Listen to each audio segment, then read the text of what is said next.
हरे कृष्ण। गुरु महाराज की वाणी लेके आ गई सत्यनारायणी। मैं आप सभी को प्रणाम करती हूँ। स्वर्ग के राजा इंद्र का असुरों के साथ में हमेशा युद्ध होते ही रहता था। इस बार इंद्र जो है वो असुर बीतासुर के साथ में युद्ध करने की तैयारी करते हैं। वे अपने शरीर को नारायण कवच से रक्षित करते हैं और महर्षि दधीचि की हड्डियों से ब्रज का निर्माण करवाते हैं, जिससे वे वृतासुर को मार सके। और फिर वो युद्ध में आते हैं। वृतासुर और इंद्र के बीच में जब युद्ध होता है तो इंद्र को ज्ञात होता है कि ये वृतासुर तो भगवान का महान भक्त है। तो फिर इंद्र की युद्ध करने की इच्छा जाती रहती है। जब इंद्र वृतासुर के वार का पलटवार नहीं करता है तो वृतासुर इंद्र को उपदेश देते हैं। कहते हैं, हे इंद्र, तुम अपने कर्तव्यों का पालन करो। जय और पराजय तो पूर्ण पुरुषोत्तम भगवान के हाथ में है। जो इसका श्रेय खुद लेना चाहते हैं वे धूर्त और मूर्ख हैं। जीवों के सुख दुख जय पराजय सब कुछ के कारण तो पूर्ण पुरुषोत्तम भगवान है। इसलिए तुम पराजय की चिंता न करते हुए तुम युद्ध में अपना कर्तव्य निभाओ। इस तरह से वो इंद्र को उपदेश देते हैं। इंद्र उनके उपदेश को सुन करके फिर युद्ध करने लगते हैं और वृतासुर को मार देते हैं।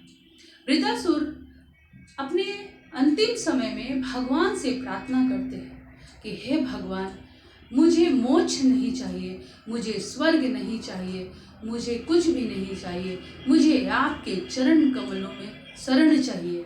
मुझे आपके दासों का दास बना लो, लेकिन मुझे आपकी भक्ति चाहिए।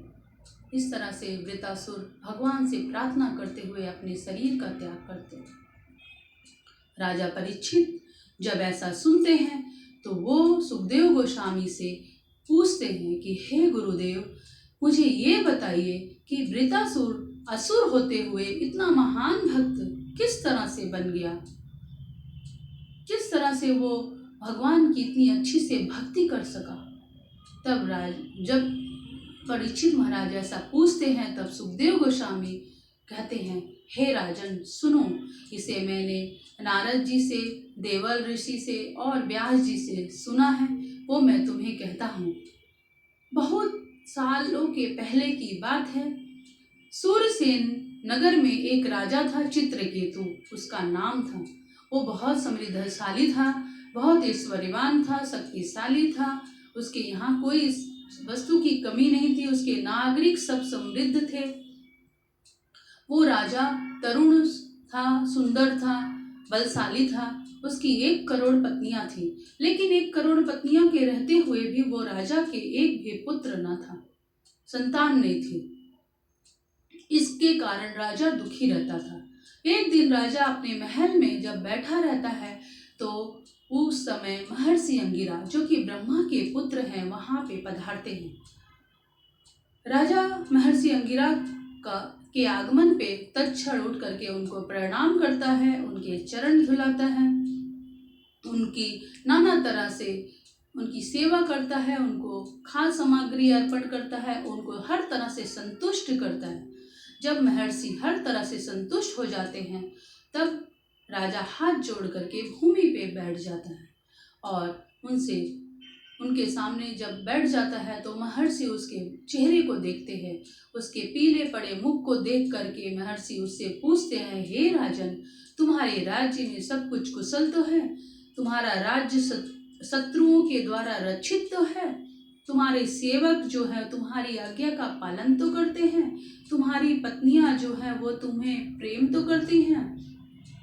तुम्हारे धन के कोष में धन तो है?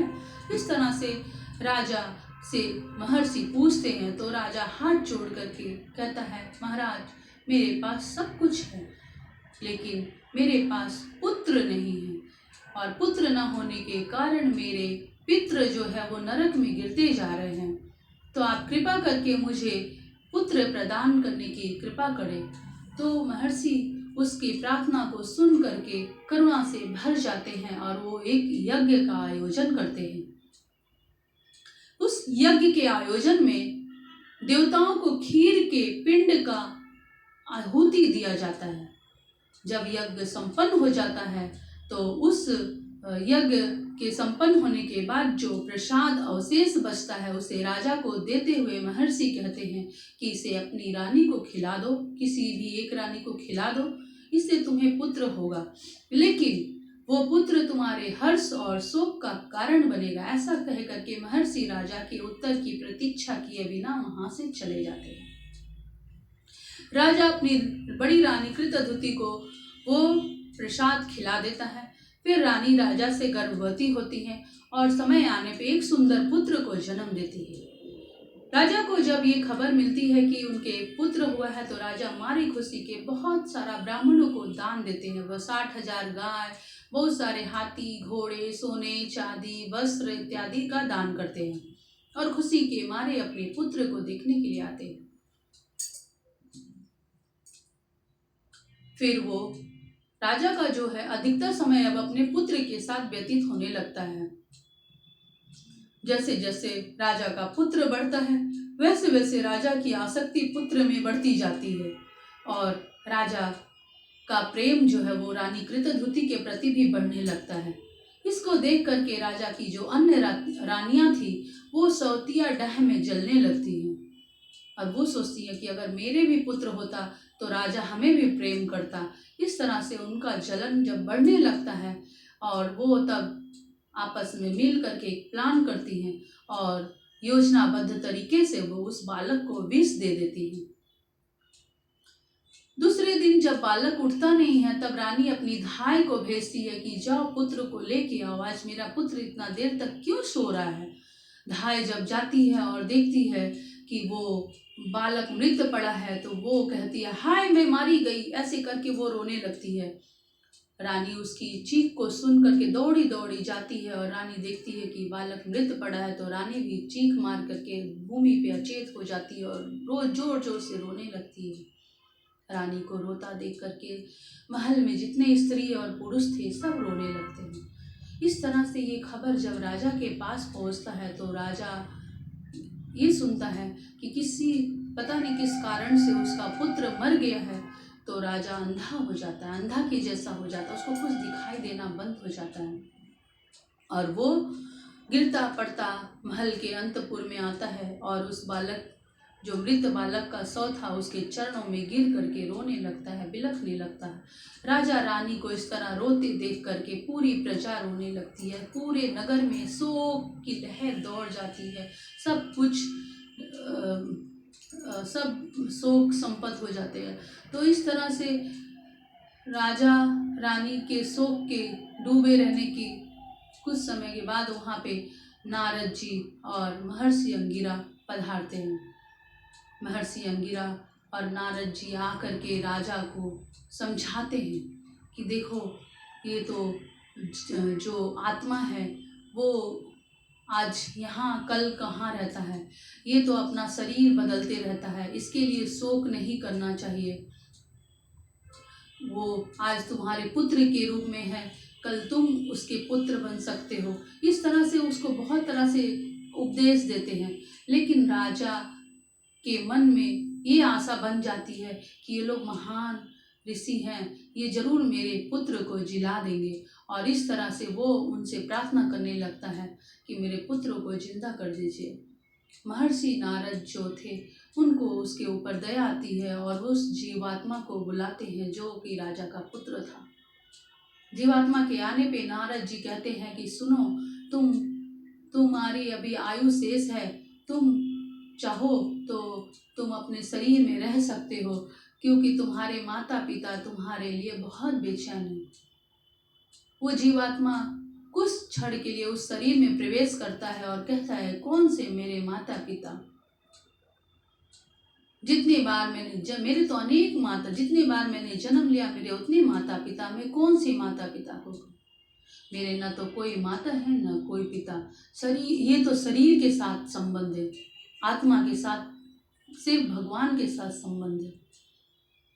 और फिर जीवात्मा कहता है कि जिस तरह से नदी, जो नदी है वो जिस नदी की, समुद्र की जो लहरें हैं वो जिस तरह से बालू के कण को कभी मिलाती और कभी दूर कर देती हैं, उसी तरह से जीवात्मा कभी मिलता है कभी बिछड़ता है।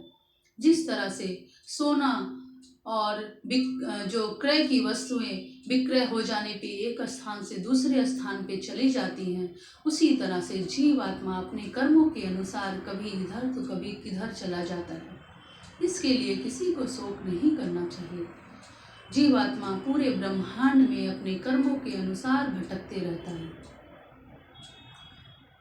इस तरह का बहुत सारा उपदेश देने के बाद वो जीवात्मा उस शरीर से नारद जी की आज्ञा लेकर के निकल जाता है और चला जाता है। राजा जब उसकी ऐसी बातें सुनता है तो राजा अपनी स्नेह की आसक्ति को काट देता है और फिर उस मृतदेह, अपने पुत्र के मृतदेह का वो दाह संस्कार करता है यमुना के तट पे और अपने पितरों का वो पिंडदान करता है।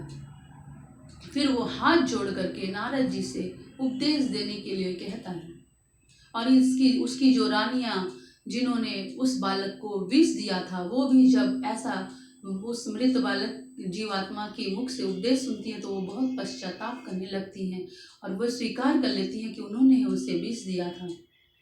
और फिर वो यमुना के तट पे जाके प्रायश्चित करती हैं और अपने मन में पश्चाताप करते हुए भगवान के नाम का जाप करती हैं और राजा को नारद जी उपदेश देते हैं और फिर राजा को एक मंत्र प्रदान करते हैं। राजा नारद जी से वो मंत्र लेने के बाद यमुना के तट पे ही 7 दिन तक निरंतर उस मंत्र का जाप करता है, बिना कुछ खाए सिर्फ जल पी करके वो मंत्र का जाप करता है। 7 दिन के बाद भगवान संकर्षण उसको दर्शन देते हैं और वो भगवान संकर्षण की बहुत तरह से स्तुति करता है। फिर उसको संकर्षण भगवान विद्याधर लोक प्रदान करते हैं और उसको एक यान प्रदान करते हैं जो हर जगह विचरण कर सकता है। इस तरह से वो भगवान को प्रणाम करता है। जब भगवान अंतर ध्यान हो जाते हैं तब वो विद्याधर लोक में चला जाता है और वो भगवान की भक्ति करते रहता है विद्याधर लोक में और यान से विचरण भी करते रहता है। वो अपना इधर उधर घूमते भी रहता है। एक दिन जब उस यान से वो विचरण कर रहा था तो वो जाते जाते देखता है कि भगवान शंकर अपनी गोद में माता पार्वती को बिठाए हैं और उनका लिंगन करके रखे हैं और ऋषियों की सभा में वो भागवत की कथा कह रहे हैं। ऐसा देख करके वो जोर जोर से हंसने लगता है और कहता है, ओह ये देखो, एक ऐसा कथाकार है जो कि ऋषियों की सभा में अपनी पत्नी को आलिंगन किए बैठा है। इस तरह से वो भगवान शंकर का बहुत निंदा करता है कि ये कैसे कथाकार हैं जो अपनी पत्नी का आलिंगन करते हैं, इनको थोड़ी भी लज्जा नहीं है ऐसे। तो शंकर जी परम ज्ञानी हैं, वे उसकी बात को बुरा नहीं मानते, वे हंस करके चुप रह जाते हैं और ऋषि लोग भी उसकी बात को चुपचाप सुन लेते हैं। लेकिन माता पार्वती बहुत क्रोधित हो जाती हैं। वो कहती हैं, ओह तो अब तुमको हम जैसे निर्लज्जों को तुमको दंड देने के लिए भेजा गया है क्या? हम निर्लज्ज हैं और तुम हमारे उचित अनुचित कार्य का हिसाब करने के लिए आए हो। अभी तक ब्रह्मा, नारद और जितने ऋषि हैं उनको उचित अनुचित का ज्ञान नहीं था क्या? इसीलिए उन्होंने हमें टोका नहीं और तुम हमें बताने आए हो। फिर पार्वती जी बहुत गुस्सा हो जाती हैं, बोलती हैं तुम बहुत घमंड में हो, तुम्हें अपने ऊपर बहुत घमंड हो गया है। तुम साक्षात जो धर्म के प्रतीक है भगवान शंकर का तुमने अपमान किया है। मेरे दुर्बुद्धि पुत्र, तुम अपने घमंड के कारण तुमने बहुत ही अनुचित कार्य किया है, इसलिए तुम असुर योनि में जन्म ग्रहण करो और अपने पाप का प्रायश्चित करो ताकि तुम फिर कभी किसी संत पुरुषों का इस तरह से अपमान न कर सको। इस तरह से माता पार्वती उसको श्राप देती है। तो यहाँ पे हम ये सीखते हैं कि जो वैष्णव होते हैं उनको अपनी भक्ति करते समय बहुत अधिक सावधान रहना चाहिए कि कभी किसी का अपमान न हो जाए। जो चित्रकेतु था वो भगवान का भक्ति तो कर रहा था, लेकिन भक्ति के साथ उसके अंदर घमंड आ जाता है कि मैं भगवान का महान भक्त हूँ और मैं अब तो इतना महान हूँ कि मैं अब भगवान शंकर को भी कुछ भी कह सकता हूँ।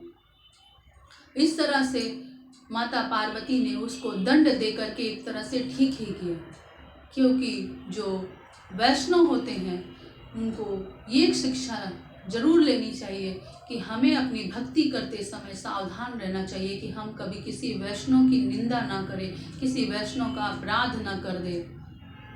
वैष्णव अपराध के कारण चित्रकेतु को वृत्रासुर बनना पड़ा, असुर की योनि में जाना पड़ा और फिर वहाँ पे वो इंद्र के साथ युद्ध करता है और फिर उसका भगवान के धाम में वापस वो चला जाता है।